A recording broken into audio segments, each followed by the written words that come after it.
No niin, terve. Kerrotko sä ensin, kuka sä oot ja mistä sä keksit tällaisen aika mielenkiintoisen idean lähteä tälle reissulle?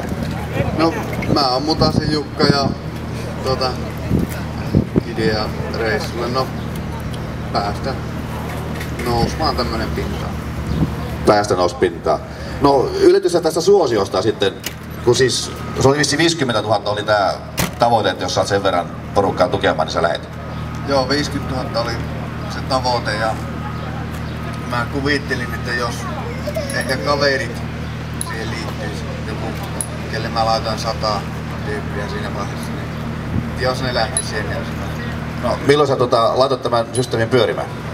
Se oli muistaakseni 24.4. No eihän tässä ole mennyt sitten joku muutama hassu viikko. Ja äskettäin kuulin tuommoisen päivitetyn tiedoksen, niin oli 82 805 tukija oli siellä takana, että aika mainio juttu. No onko sulla mitään tietoa, minkälaista porukkaa sillä on? No laajasta laitaan. Mitä nyt 80 000 mahtuu? No siihen varmasti mahtuu yhtä sun toista. No ootko sä edelleen yhtä innostunut tästä hommasta kuin mitä olit silloin, kun tää jysäytyi sulle päähän? No siis koko ajan innostui enemmän. No entäs perhe? Onko ne edelleen yhtä innostuneita? Voit kysyä niiltä, mutta luulen, että ei. Joo. No millä sä rahoitat tätä hommaa? Sponsori rahalla. Aivan. No mä luin, että luin tuolta Facebookista, sulla on jotakin hyvän tekeväisyystempauksia. Voisi kertoa yhtään, että mitä sä oot suunnitellut matkan varrella? No tää koneen maahantuo ja se rental on luvannut niin hoitaa sen puolen, että mitä nyt keksitään sitten. Sieltä ainakin menee lastenklinikalle niin nämä vuokrarahat, millä kun mä vuokratan koneen se rentalta, niin laittaa sitten vuokrarahat lastenklinikalle ja katsotaan mitä sitä keksii. Joo, aivan. No minkälaista reittiä sä oot ajatellut mennä? Tosta no en kyllä tiedä kumpaan suuntaan lähdetään tosta, mutta niin. Hämeenlinna, Muurame, Oulu, Kuusamo. Metsä isoja teitä, valtateitä vai jotakin pienempiä sivuteitä? Moottoriteitä ei saa ajaa, mutta muuten valtateitä. No se ei kovin luja kulje tuo vehe. Et sä pelkää, sä aiheutat jonkunnäköisiä ruuhkia matkalla tai jotain tämmöstä? No tuohan on luultavasti kapeampi mitä kaksosten rattaat esimerkiksi. 98 senttiä ei aiheuta minkäänlaista ongelmaa kyllä liikenteessä, jos se ihan keskiviivaa. Joo, aivan. No sä menet Kuusamoon. Miksi et ihan ylös asti? No mä katsoin, että se 1000 kilometriä riittää tässä vaiheessa. No, on sitä kyllä siinäkin jo, kyllä. No mihinkäs aikaa sä yleensä... Niin, ensinnäkin minkälaisia stoppeja sä pidät?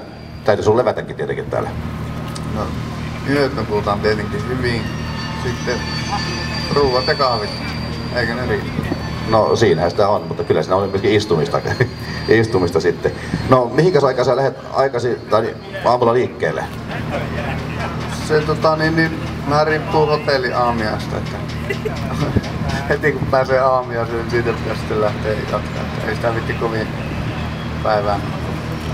No, oot laskenut, että 10 tuntia ajoa päivässä riittää? No jos se keskinopeuden saa siihen lähelle 4, niin se riittää silloin. Joo, 4 kilsaa tunnissa. No onko sulla mielessä jo seuraavia tai vastaavia suunnitelmia? Ei oo, ja voi olla, että reissun jälkeen ei hirveästi tule. No, mutta entä jos saisit jonkun 1 000 000 nimeä taakse, niin mitä sä sitten tekisit? Sitä pitää miettiä.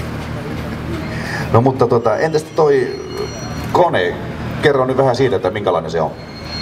Se on tommonen ihan käytännössä tavallinen minikaivuri. 1700 kiloa painaa.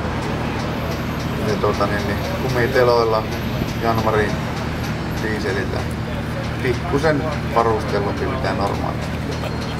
Käytännössä ihan perusteltu. Joo. No niin, sulla on sponsoreita, mistä sä näitä haalit? No koneen vuokraan se rentalta, se on yhteistyökumppani töiden puolesta muutenkin ja se oli aika luonnollinen valinta. Ja sitten Mateko huolto on taas, niillä on niin kattava tuo huoltoverkosto, että sen takia luotin siihen, että se kone pysyy kunnossa. kestää perille asti. No niin, se sanotaan, että se kulkee noin 4 kilsaa tunnissa. Mitä se syö?